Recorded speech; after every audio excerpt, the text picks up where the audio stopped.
الحمد للہ رب العالمین والصلاة والسلام علی سید الرسل وخاتم النبیین وعلی آلہ واصحابہ واتباعہ اجمعین، اما بعد۔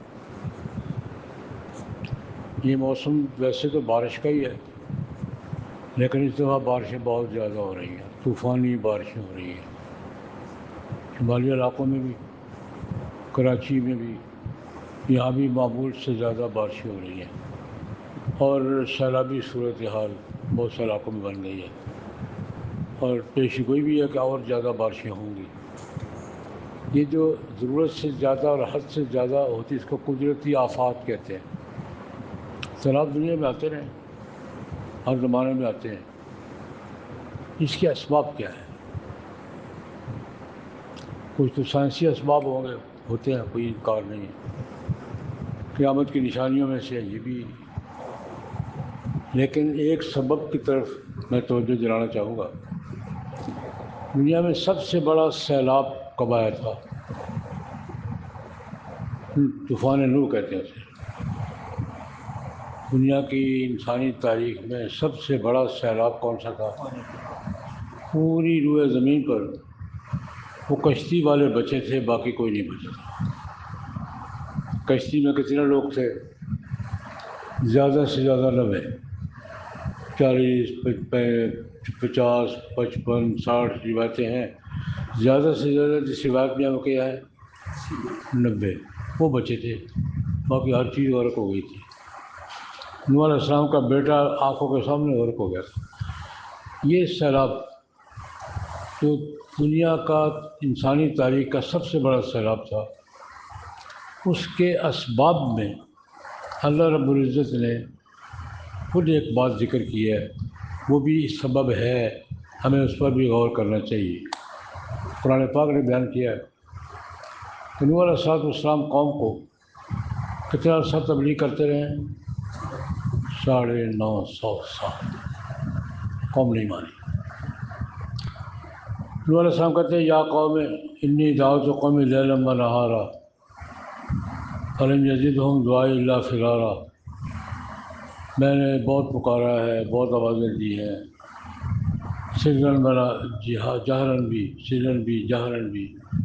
950 سال تک مسلسل تبلیغ پر قوم اکڑی رہی، اڑی رہی، نہیں مانے۔ جب اللہ پاک نے یہ فرمایا نا کہ لن یؤمن من قومک الا من قد آمن، جناب جتنے ایمان لا چکے ہیں آپ کو نیا ایمان نہیں لائے گا، پھر نوح علیہ السلام نے بد دعا کی، یا اللہ پھر بیڑا غرق کر ان کا۔ جب اللہ رب العزت نے فرمایا کہ لن یؤمن من قومک الا من قد آمن، جو ایمان لا چکے ہیں نا، یہ 40 ہے کہ 90 ہے، یا آگے اور کوئی مسلمان نہیں ہوگا دنیا میں۔ تو نوح علیہ السلام نے کیا دعا مانگی تھی؟ رب لا تذر علی الارض من الکافرین دیارا، یا اللہ پھر ان میں سے کسی کو دنیا میں زندہ نہ رہنے دے، ان میں سے کسی کو دنیا میں آباد نہ رہنے دے۔ جتنی دیر رہیں گے کفر میں اضافہ کریں گے، اور ان کی اولاد بھی کافر ہی جڑیں گے۔ پھر یہ بد دعا تھی تنگ آ کر۔ یہ بھی طوفان نوح کے پیچھے سبب تھی یا نہیں تھی؟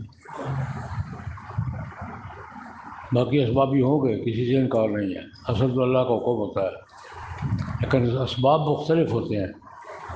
طوفان دنیا کے سب سے بڑے سیلاب کے پیچھے نوح علیہ السلام کی بد دعا بھی تھی یا نہیں تھی؟ کن باتوں پر تھی؟ 2 باتوں پر اڑ گئے، کوئی بات سچی صحیح بات قبول نہیں کرتے، کوئی بات سنتے ہی نہیں ہیں، مانتے ہی نہیں ہیں، اب مذاق اڑاتے ہیں۔ کلما مر علیہ ملأ من قومہ سخروا منہ، نوح علیہ السلام کے پاس گزرتے مذاق اڑاتے ہیں، توہین کرتے ہیں۔ حق قبول کرنے سے انکار اور حق کی دعوت دینے والوں کا مذاق، یہ سبب تھا اس کے پیچھے۔ ایک سبب یہ بھی ہے، تو میں یہ اپنے آپ سے بھی کہہ رہا ہوں، ہمیں یہ بھی دیکھنا چاہیے جو سیلابی صورتحال اس کے پیچھے کہیں ہماری غلطیاں، ہماری ضدیں، ہماری انا، ہمارے مظالم تو نہیں ہیں۔ کسی مظلوم کی بد دعا عرش سے ٹکرا گئی ہو اور عرش سے اس کا جواب آ گیا ہو۔ ہمیں یہ بھی دیکھنا چاہیے، طبقوں کو بھی، اداروں کو بھی، حکمرانوں کو بھی، علماء کو بھی تلاش کرنی چاہیے کہ اس کے پیچھے کو ہمارا ظلم اور اس کسی مظلوم کی بد دعا تو نہیں ہے۔ اللہ پاک ہمیں سمجھ عطا فرمائے۔